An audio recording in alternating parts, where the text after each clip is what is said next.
بسم اللہ الرحمن الرحیم۔ السلام علیکم ورحمۃ اللہ وبرکاتہ۔ حضرت علی رضی اللہ عنہ کی پوری فیملی نے خواب میں کیا کیا دیکھا۔ ایک روز حضرت علی رضی اللہ عنہ تشریف لائے اور عرض کیا کہ نبی کریم صلی اللہ علیہ وآلہ وسلم، میں نے خواب میں یہ دیکھا ہے کہ زرہ پہننے ہوئے یک بہ یک وہ زرہ میرے جسم سے اتر گئی۔ نبی کریم صلی اللہ علیہ وآلہ وسلم نے سن کر فرمایا کہ اے علی، وہ تیری زرہ میں ہوں، میری حیات تیرے لیے امن کا باعث ہے، اب عن قریب میں تجھ سے جدا ہو جاؤں گا۔ اے علی، تم بے زرہ رہ جاؤ گے، میرے بعد تم بہت سی تکلیفیں اٹھاؤ گے۔ جب لوگ دنیا کو اختیار کریں تم دین کو اختیار کرنا، عن قریب تم میرے پاس حوض کوثر پر آؤ گے۔ دوسرے دن حضرت فاطمہ رضی اللہ عنہا آئیں اور عرض کیا کہ حضرت محمد صلی اللہ علیہ وآلہ وسلم، میری جان آپ پر نثار ہو، میں نے خواب میں دیکھا ہے کہ میرے ہاتھ میں ایک سفید ورق قرآن مجید کا ہے، میں اس میں قرآن مجید پڑھتی ہوں اور اوراق کو ڈھونڈتی ہوں مگر کہیں نہیں ملتا۔ فرمایا اے فاطمہ، وہ ورق قرآن مجید کا میں ہی ہوں، اب عن قریب میں تمہارے سامنے سے غائب ہو جاؤں گا، تم ہر چند تلاش کرو گی مگر کہیں نہیں پاؤ گی۔ اس سے اگلے دن حسن اور حسین رضوان اللہ تعالی علیہم اجمعین آئے، عرض کیا حضرت، ہم نے یہ خواب دیکھا ہے کہ ایک تخت ہوا میں معلق اڑا جاتا ہے اور ہم دونوں اس تخت کے نیچے ننگے سر روتے چلے جاتے ہیں۔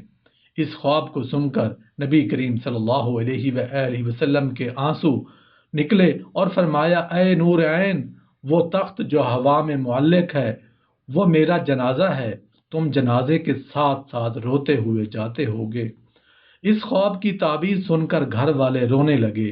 نبی کریم صلی اللہ علیہ وآلہ وسلم نے فرمایا صبر کرو، تم سب کے سب عن قریب مجھ سے حوض کوثر پر ملو گے۔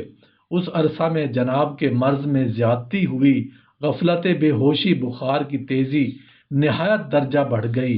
غفلت کی حالت میں نبی کریم صلی اللہ علیہ وآلہ وسلم کی زبان مبارک سے نکلتا تھا یا رب امتی اللہم اغفر لامتی۔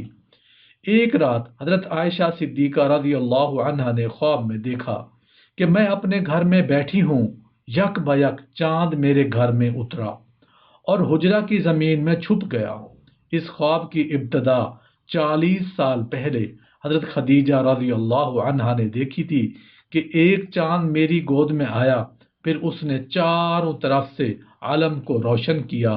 اس کی انتہا حضرت عائشہ صدیقہ رضی اللہ عنہا نے دیکھی کہ چاند میرے حجرے کی زمین میں چھپ گیا۔ بی بی عائشہ صدیقہ رضی اللہ عنہا نے اس خواب کو جناب صدیق اکبر رضی اللہ عنہا سے بیان کیا۔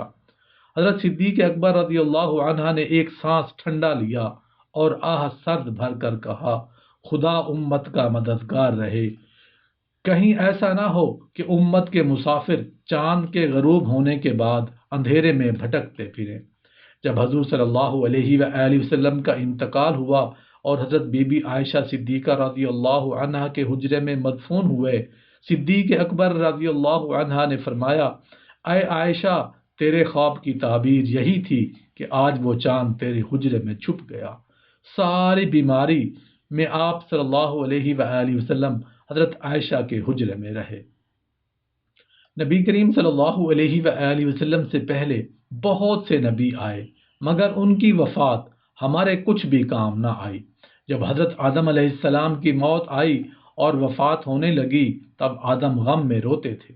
حضرت جبرائیل علیہ السلام نے فرمایا کہ اے آدم، آپ کو کیا غم ہے؟ فرمایا اے جبرائیل، مجھے یہ غم ہے کہ جس جنت سے مجھے نکالا ہے پھر بھی اس میں داخل ہو جاؤں گا کہ نہیں۔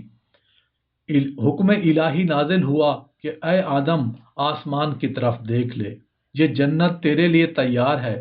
آدم علیہ السلام نے جنت کو دیکھا اور خوش ہو کر جان دے دی۔ لیکن جس وقت ہمارے شفیع حضرت محمد صلی اللہ علیہ وآلہ وسلم بیمار ہوئے، ایام مرض میں ایک دن حضرت جبرائیل علیہ السلام